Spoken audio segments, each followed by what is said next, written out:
think Crawford is way better than Floyd Mayweather. We already know. We knew Crawford is a great fighter. The comparison, listen, Crawford Mayweather would have been an amazing fight in their prime. Just like you insert Ray Leonard in there, just like you insert Ray Robinson in there. What a round robin that would have been. He tried. You catch him, he want to catch you back. You know what I mean? You fighting Bud, he's not. Bud's not running from nobody. You know what I mean? Yeah. And that's where I felt that I had the upper hand in our competition. Canelo has weighed in on the buzz surrounding Terence Crawford's acceptance of Floyd Mayweather's fight offer, and his reaction was surprisingly respectful.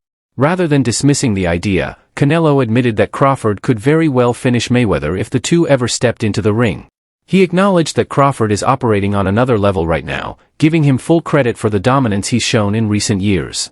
Canelo described Crawford as nothing short of amazing, highlighting his sharp skill set, impeccable timing, and ability to adapt against any opponent. He emphasized that Crawford has proven himself time and again, not just in one division, but across multiple weight classes, a rare feat in boxing. To Canelo, the debate shouldn't be about if Crawford belongs among the greats, but rather how high he should be ranked. His performances, Canelo insisted, have earned him not only respect from the fans but also recognition from insiders and legends of the sport. I think Crawford is way better than Floyd Mayweather. We already know. We knew Crawford is a great fighter, and I did what I supposed to do, right? I tried for every way, and I trained really hard, and he deserved all the credit. No, I try my best tonight, and I just cannot figure out the style. Was it something specific, the movement or his speed or power, or what? Was there something you could put your finger on that gave you the most trouble? Everything. Okay. He have everything. You know what? Sometimes you try and your body cannot go, right? That's my frustration. Maybe I can figure out Crawford, but my body cannot go anymore. So I try it, but my body just not let me go. And you need to accept it. That's it. He's a great fighter. He's a good fighter. He know how to move and everything. Boxing analyst Garage Hackett weighed in on Canelo's recent remarks about Terence Crawford, and his breakdown focused on the sharp contrast between two very different points in time.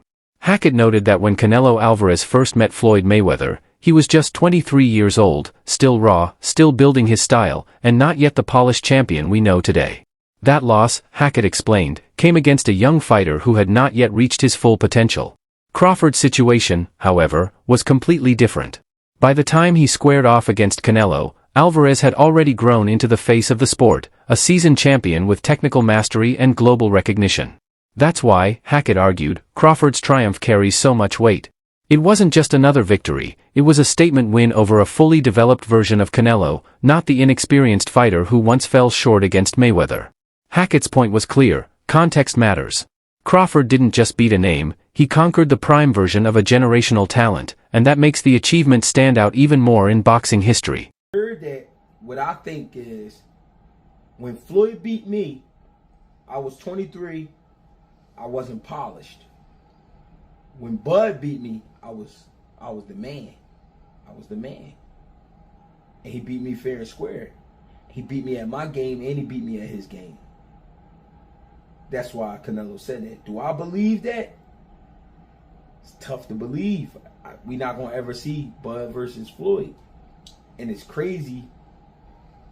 It's crazy because I would love to see that fight, but I know we're not going to see it. But I can only take Canelo's word because he's the man that's been in the ring with both of them. But I understand why he said it. I was a kid when I fought Floyd. He wasn't a kid literally, but he was young. He was young. There was a lot he didn't know. There was a lot he didn't understand about boxing that he later on learned and got better. But Bud beat the better version of me, even though it's the ran down version. I'm saying that because it is some wear and tear there with Canelo. I've been saying it the whole time. When a guy got almost 70 fights in current time, with all those big camps he's been doing and all that, trust me, it's some wear and tear there. I'm not making excuses for Canelo. I'm just saying, I do give Bud his credit though for beating Canelo, and Canelo understands I am a better fighter today than I was back then. But that's hard to say because Floyd, you know what I'm saying? I feel like Bud took maybe 20% of what Floyd did and added that to his repertoire for this fight. So that's why I'm saying it's tough to say that. Joe Rogan didn't hold back his reaction to Terence Crawford's shocking victory over Canelo Alvarez, calling the performance nothing short of extraordinary. What stood out most to him was the sheer challenge Crawford took on, moving up not one, but two full weight divisions at the age of 37. In the world of boxing, Rogan explained, that kind of leap is almost unheard of, and certainly not against a champion as dominant as Canelo. Rogan emphasized that no fighter at such an advanced stage of their career had ever stepped up to face someone of Canelo's stature, let alone walked away victorious. That's why he viewed the outcome as more than just a win on the scorecards. To him, this was a defining moment in the sport, a rare achievement that instantly rewrites the conversation around Crawford's legacy. In Rogan's eyes, the fight will be remembered as a landmark in boxing history, proof that Crawford isn't only skilled, but a once-in-a-generation athlete whose daring and discipline placed him in the company of the sport's all-time greats. It's like, you're watching, like, wow, towards the end, towards the final rounds, he really started getting comfortable and really started putting it on him. I'm like, this is amazing. You know, one of those rare, like, that's history, obviously, right? Watching somebody do, you shouldn't be able to do that. You shouldn't be able to fight at that weight for the first time ever. Against one of the greatest undisputed greatest of all time, fucking, and do what you did. It is beyond, like, my favorite, an outlier. You're beyond an outlier. You're an anomaly. Yeah. Something special. And something really special. I believe he's 37. Yeah. One of those where you shouldn't be able to do that by any account.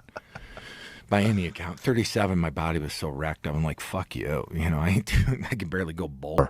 Paulie Malignaggi stepped into the debate that continues to divide boxing fans. Who stands taller between Floyd Mayweather and Terence Crawford?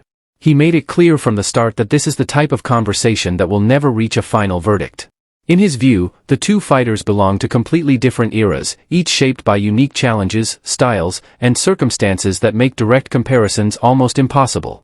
Malignaggi pointed out that Mayweather's case is undeniable, an undefeated record, unmatched defensive brilliance, and a career that redefined what it means to be technically flawless. But he also stressed that Crawford's resume demands equal respect. Moving through multiple weight classes, taking on the toughest names available, and toppling champions across divisions, that, Malignaggi argued, is a mark of greatness in its own right. For him, the real value isn't in naming a winner. It's in the debate itself, the endless back and forth that keeps fans engaged, fuels analysts' discussions, and adds energy to the sport. Malignaggi summed it up with a reminder: boxing thrives on debates like these, and sometimes the lack of a clear answer is exactly what makes the sport so compelling. Tough 154-pounders and it was in a young Canelo and a very tough Cotto who was punching very hard from 4 to 54. You know, remember Cotto had knocked out Delvin Rodriguez at 54. He'd still done some damage at 54, and I thought won a title at 60. Yeah, and I thought he knocked out Martinez at 60, and I thought he gave Mayweather a pretty good fight at 54. I don't know. I can't say I disagree or agree. I just think that Mayweather, because it's so far away, so long ago, you know, and people sort of start to underestimate the things he did. You know, people talk about Canelo takes his repertoire from the Mayweather repertoire. No, he doesn't. Mayweather fought ex-champions. This guy's fighting guys who will never even smell, may never smell a belt in their life, and he was fighting them. So you know, Mayweather, even if you're saying, oh, he didn't fight the very best, he still fought champions and ex-champions.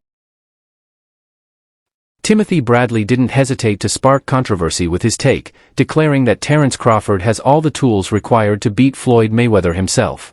In Bradley's eyes, Crawford is more than just a versatile fighter. He's the rare blend of intelligence, adaptability, power, and technique needed to crack Mayweather's legendary defense.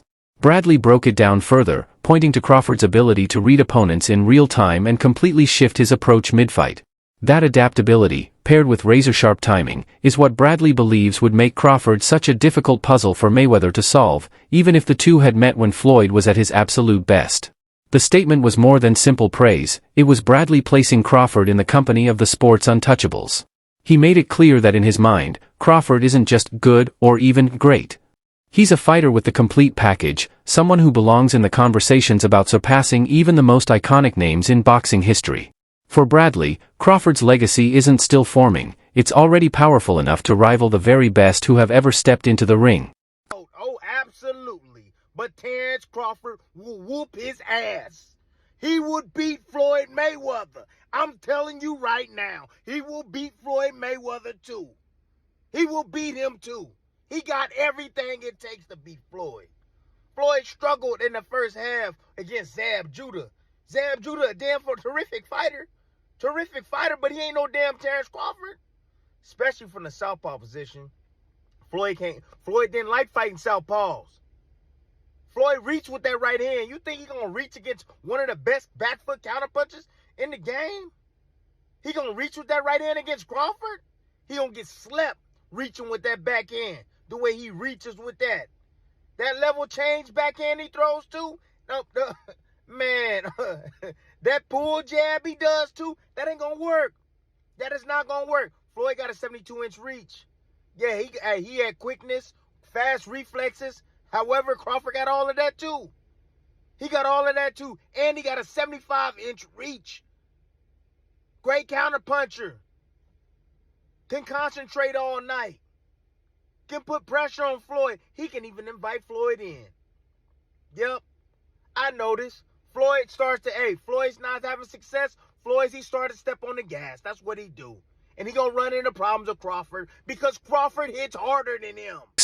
Some voices in the boxing community believe that if Terence Crawford truly wants to move past Floyd Mayweather's legacy, he needs to chase a challenge of historic proportions, a showdown with Dimitri Bivol.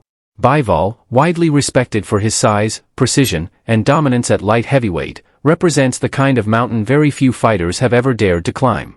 Critics pushing this idea argue that defeating Bivol would do more than just add another belt to Crawford's resume. It would be proof that he could conquer a prime, larger, and technically brilliant opponent operating at the peak of his career.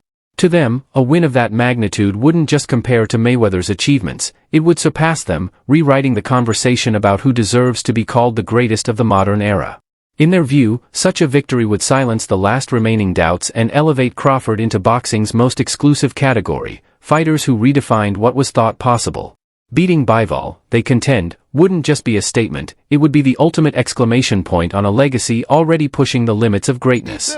Bud next, since Bud's so strong. That's what I said. Why you talking about 54? None of them dudes gonna get you up. If you truly beat Canelo, why not be the greatest fighter in the existence of boxing? Like, Bivol was the only dude to beat 2 undisputed active champions. Like, he beat Canelo as an undisputed champion, and he beat Better Beef as an undisputed champion. Bivol, historically, might go down as one of the greatest to ever do it. If you beat Bivol and you beat Canelo, I mean, Crawford might have surpassed TBE in Floyd. Floyd has never beaten someone as accomplished as Bivol. And forget about accomplishments like perceived threat. Who's Bivol on Floyd's resume?